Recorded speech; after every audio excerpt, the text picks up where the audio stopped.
महिषे सुराणामधिपे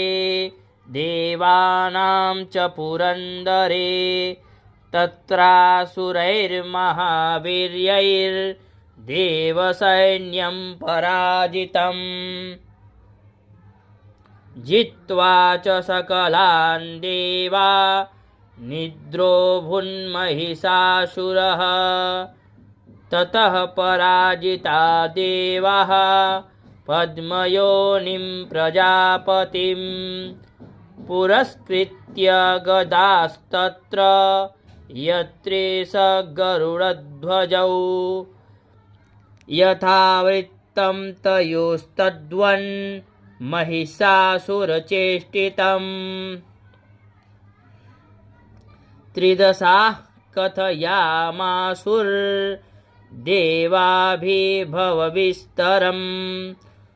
सूर्येन्द्राग्न्यनिलेन्दूनां यमस्य वरुणस्य च अन्येषां चाधिकारान् स्वयमेवाधितिष्ठते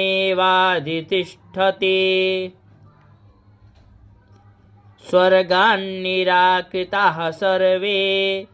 तेन देवगणा भुवि